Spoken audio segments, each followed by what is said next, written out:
Welcome to all. हमारा lesson start है वर्तनी, जिसका मीनिंग है स्पेलिंग, और इसके विषय में हम आपको बता चुके हैं कि कैसे किसी भाषा को शुद्ध रूप में बोलने और लिखने के लिए स्पेलिंग्स यानी वर्तनी का ज्ञान होना आवश्यक है। यदि हमें वर्तनी का ज्ञान नहीं होगा तो हम उसका गलत प्रयोग करेंगे और कभी कभी वर्तनी के गलत प्रयोग से अर्थ का अनर्थ हो जाता है या अर्थ का परिवर्तन देखा जाता है। इसलिए वर्तनी का ज्ञान होना आवश्यक है। इसके अंतर्गत हमने आपको बताया था कि किस किस प्रकार से उच्चारण की अशुद्धियां होने से हमारी वर्तनी गलत हो जाती है। इसके अंतर्गत प्रथम भाग में हमें स्वर संबंधी दोषों के विषय में हमने चर्चा किया कि कैसे कहीं जहां स्वर का प्रयोग होना चाहिए वहां नहीं होता, जहां नहीं होना चाहिए वहां होता है, जहां होता है वहां गलत तरीके से होता है। इस प्रकार से शब्दों का प्रयोग भी गलत हो जाता है, जिसका गलत प्रभाव पड़ता है और प्रायः गलत बोलने के कारण हम उसको लिखते भी गलत रूप में हैं, सही वर्तनी में लिखते नहीं है। इसी क्रम में आज हम चर्चा करेंगे कुछ अन्य दोषों का जिसके कारण हमारी वर्तनी में गलतियां होती हैं और हम गलत रूप में भाषा को लिपिबद्ध करते हैं। जैसे हमने विशेष रूप से आपको कहा था कि विशेष रूप से स्वरों का अज्ञान या फिर क्षेत्रीय कारणों से ऐसा होता है। हमारा भारत जो बहुत सारे प्रदेशों से मिलकर के बना है, एक संघ है, इसमें अनेकों भाषाएं हैं, सैकड़ों भाषाएं हैं, जिसमें 22 भाषाओं को राजकीय स्वीकृति प्राप्त है। 22 भाषाओं के साहित्य को और 22 भाषाओं के कार्य को, कार्यकलाप को सही रूप में माना जाता है और शासन के द्वारा उसे राष्ट्र की भाषा नियुक्त किया जाता है। भारत की राष्ट्रीय भाषा तो हिंदी है, लेकिन राजकीय रूप से इन 22 भाषाओं को मान्यता प्राप्त है, जिनमें बांग्ला, उड़िया, मराठी, मलयालम, पंजाबी इत्यादि बांग्ला आदि भाषाएं हैं। और भाषाओं को शुद्ध रूप में लिखने के लिए जो हम आज चर्चा कर रहे हैं वर्तनी की, प्रायः अलग अलग प्रदेशों में अलग अलग तरीके से वर्णमाला के अक्षरों का प्रयोग करने के कारण, क्योंकि हर भाषा का अपना साहित्य है, अपना व्याकरण है, तो अलग तरीके से प्रयोग करने के कारण भी उसे जब हम हिंदी भाषा में प्रयोग करते हैं तो शब्दों की वर्तनी गलत हो जाती है, जिसको हम क्षेत्रीय अशुद्धियां कहते हैं या फिर क्षेत्रीय उच्चारण संबंधी अशुद्धियां कहते हैं। इसको हम कैसे समझ सकते हैं, आइए देखते हैं। सबसे पहले लेते हैं पंजाबी भाषा में शब्दों का प्रयोग किस तरह किया जाता है जिसके कारण अशुद्धियां होती हैं। जैसे प्रायः रविंद्र को क्या कहा जाएगा? रविंद्र। पंजाबी भाषा में ऐसे प्रयोग होता है, जबकि हिंदी में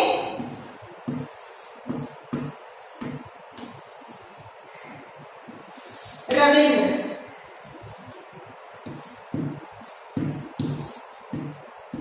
रजिंदर। हिंदी में क्या प्रयोग होगा?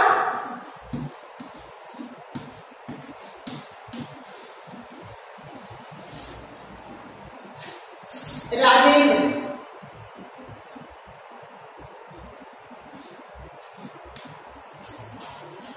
इस प्रकार पंजाबी शब्दों को पूरा वर्ड में बोलते हैं, जहां आवश्यकता होती है वहां नहीं बोलते, तो क्षेत्रीय रूप से ये अशुद्धियां हमारी भाषा में व्याप्त हो जाती हैं। जैसे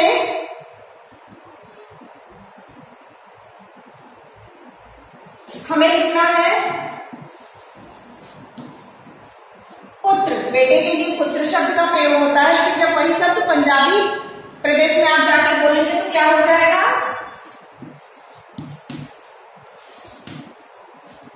पुत्र। तो यहाँ पर त्र की जगह ता को ही 2 बार प्रयोग कर लिया, एक बार आधा और एक बार पूरा।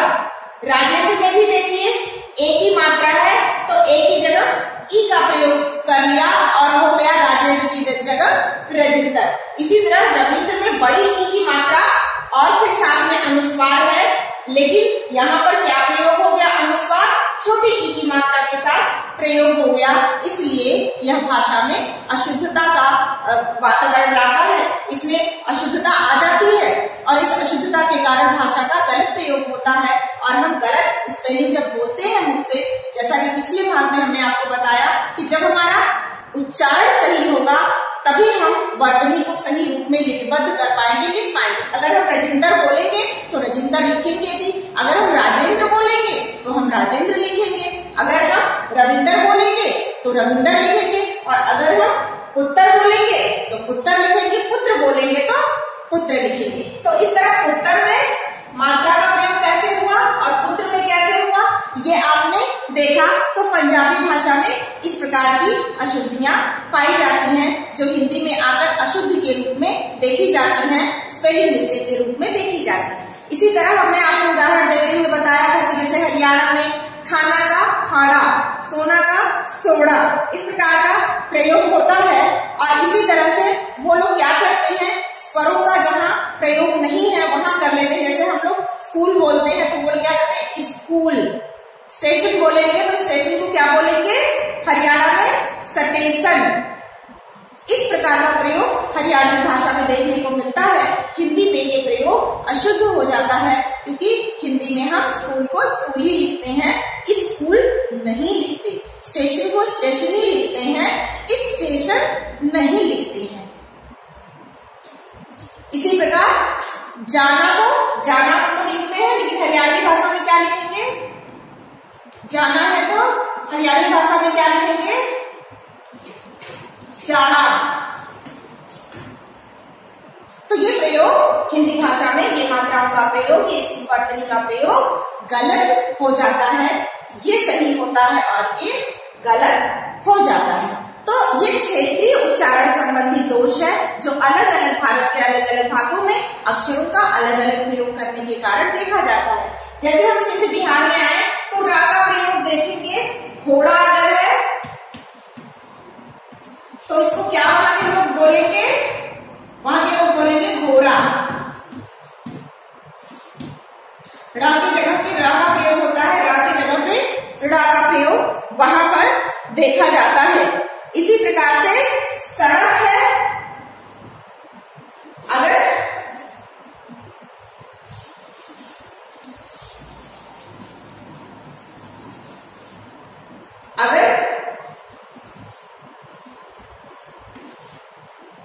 सड़क शब्द लिखना है तो बिहार में क्या बोलेंगे,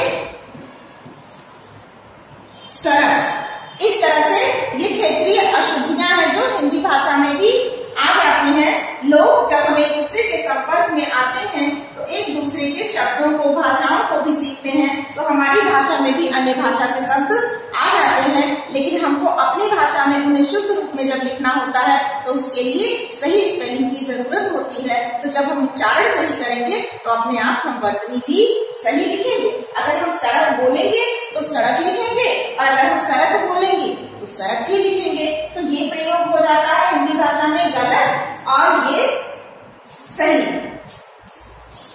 इस तरह से अन्य देखेंगे पूर्वी उत्तर प्रदेश। पूर्वी उत्तर प्रदेश में, हमारे उत्तर प्रदेश के पूर्वी भाग में भी ऐसी गलतियां देखी जाती हैं। शब्दों का प्रयोग, पैसा हमें बोलना है, पूर्वी उत्तर भारत में बोला जाएगा पैसा, यानी कि लिखना है क्या,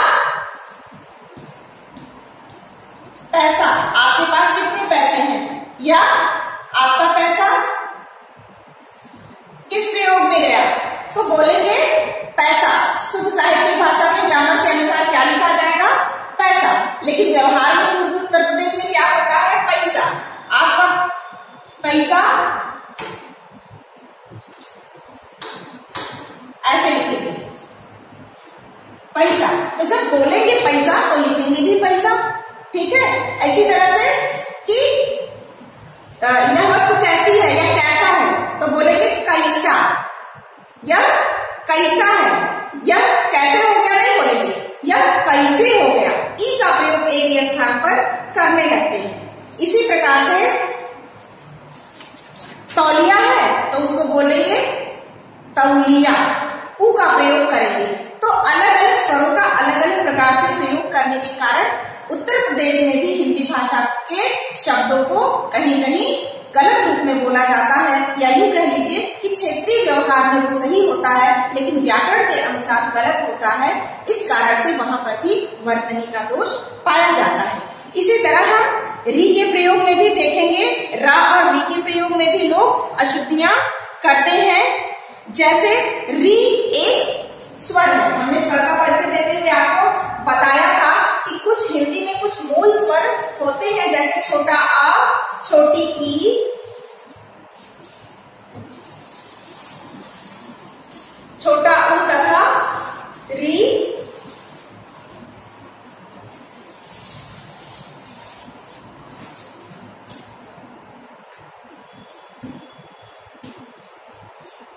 री एक स्वर है जबकि र एक व्यंजन है। री स्वर है, र व्यंजन है, लेकिन इसके प्रयोग को भी लोग मिश्रित करके बोलना शुरू कर देते हैं। हमें इस बात का ध्यान रखना चाहिए कि स्वरों की अपनी मात्राएं होती हैं। जब स्वर किसी व्यंजन के साथ प्रयोग होते हैं तो अब री को अगर हमें प्रयोग करना है किसी व्यंजन के साथ तो हम क्या करेंगे, हम उस व्यंजन के साथ उसकी मात्रा प्रयोग करेंगे। मात्रा देखिए कैसी होती है, किसी भी अक्षर के किसी भी वर्ण के नीचे री किस प्रकार बनता है, जबकि जब हम आधा र का प्रयोग करेंगे तो ये दो प्रकार से प्रयोग होता है। हमने आपको बताया था। अब इसको थोड़ा सा समझ लेते हैं। जैसे री को हम इस तरह प्रकट कर सकते हैं। अब क के साथ हम री लगाएंगे, क्री हो गया, तो क्री से हम कृपा बना सकते हैं, कृपण शब्द बना सकते हैं। घी के लिए शुद्ध शब्द घृत प्रयोग होता है, तो घा के साथ हम क्या लगाएंगे, री लगाएंगे, तो ये हो जाएगा घृत। ये एक स्वर है और स्वर का हम मात्राओं के रूप में प्रयोग करते हैं, ना कि व्यंजनों के साथ जब हम लगाएंगे स्वरों को पूर्ण रूप से प्रयोग नहीं करते, स्वरों की मात्राएं प्रयोग करते हैं। इसको हमने स्वर पढ़ाते समय आपको बताया था। अब आधा र का अगर प्रयोग करना है तो दो प्रकार से होता है। जैसे हमने लिखा भ्रम, जब किसी अक्षर के बाद र का प्रयोग होता है तो वह उस अक्षर के साथ ही नीचे लग जाता है। भ्रम ये शब्द है, इसी तरह से भ्रमण हो जाता है, भ्रम, भ्रमण, ग के नीचे लग गया तो ग्रह। लेकिन इसी ग में अगर री की मात्रा लग जाए तो क्या हो जाता है, ये ग है, इसमें री की मात्रा अगर लग गई तो हमने हाँ लगा दिया तो क्या बन गया, गृह। ग्रह हम प्लैनेट्स को कहते हैं, गृह हम घर को कहते हैं। नक्षत्रों को ग्रह कहा जाता है जबकि घर को गृह कहा जाता है। इस तरह र और री के गलत प्रयोग करने से उसके अर्थ में परिवर्तन हो जाता है। अब र का एक आधा र का एक और प्रयोग है जो हमने आपको बताया था। जैसे हमें लिखना है का के बाद, यहाँ पे री लगाए तो क्री बना, लेकिन अगर का के बाद हम र लगाते हैं तब क्या होगा, और वह मां के साथ जुड़ जाएगा तो हो जाएगा कर्म। क्या हो जाएगा, कर्म। जब दो अक्षरों के बीच में आधा र का प्रयोग होता है तो वो आने वाले अगले अक्षर के ऊपर प्रयोग होता है, तो ये हो जाएगा कर्म। इसी तरह होता है शन, और इसी तरह ये शब्द है धर्म। लेकिन इन शब्दों का भी हम गलत स्पेलिंग लिखते हैं यदि हमारी जानकारी सही नहीं है। हम कर्म को क्या लिख देंगे, कर्म, यानी आधा मात्रा को पूरा करके लिख देते हैं। शर्म को शर्म, बोलते भी वैसे ही है, हमारे कर्म अच्छे हैं, हमें शर्म आ रही है। शर्म हम बोलते ही नहीं, जब हम गलत बोलेंगे, उच्चारण गलत करेंगे तो हम लिखेंगे भी गलत। इसी तरह धर्म को धर्म, हमारा धर्म भ्रष्ट हो गया, ऐसे हम बोलते हैं। कोई हमसे गलती हो जाए धार्मिक कार्य में, लो हमारा धर्म भ्रष्ट हो गया, कहने की जगह लो हमारा धर्म भ्रष्ट हो गया। तो हम बोलते ही जब गलत है, उच्चारण जब गलत करेंगे तो जाहिर सी बात है वर्तनी भी हमारी गलत हो जाएगी। सही शब्द की वर्तनी है धर्म, चर्म और कर। इस प्रकार रा और री के उच्चारण को अगर हम सही भांति करेंगे तो हम सही प्रकार से लिख भी पाएंगे। आशा है आपको ये क्षेत्रीय उच्चारण संबंधी दोष। इसी तरह बांग्ला में आप देखते होंगे वो लोग शा का प्रयोग अधिक करते हैं, छोटा सा का नहीं करते, बड़ा शा का करते हैं। पहाड़ी क्षेत्रों में भी बड़ा शा का। शाब्जी, आइए आपका शा मान ले चले, और बांग्ला में भी श का प्रयोग अधिक होता है, ब का प्रयोग बांग्ला में अधिक होता है। किसी भी बात जहां व का प्रयोग है, ब का प्रयोग वो लोग करते हैं। तो इस प्रकार से हिंदी भाषा में ये सारे क्षेत्रीय अशुद्धियों के रूप में देखे जाते हैं कि जो विशेष क्षेत्र में अशुद्ध रूप से भाषा का प्रयोग होता है उसको क्षेत्रीय अशुद्धियां कहते हैं, और उन्हें हम ग्रामर के यानी कि वर्तनी का सही ज्ञान होने के कारण सही रूप में लिख सकते हैं। तो आवश्यक है कि हम उन अशुद्धियों को जानें और उसका ध्यान देते हुए जब अपनी भाषा में प्रयोग हम करते हैं तो उनका सही प्रयोग करें, सही उच्चारण करें। जब हम सही उच्चारण करेंगे तो उसको सही रूप में लिख पाएंगे, और सही रूप में लिखने के लिए वर्तनी को सही रूप में प्रयोग करना आवश्यक है। आशा है आपको वर्तनी संबंधी अशुद्धियों का ज्ञान हो गया होगा और आप शुद्ध रूप से लिखना सीख गए होंगे। तो फिर अगले पाठ की प्रतीक्षा कीजिए।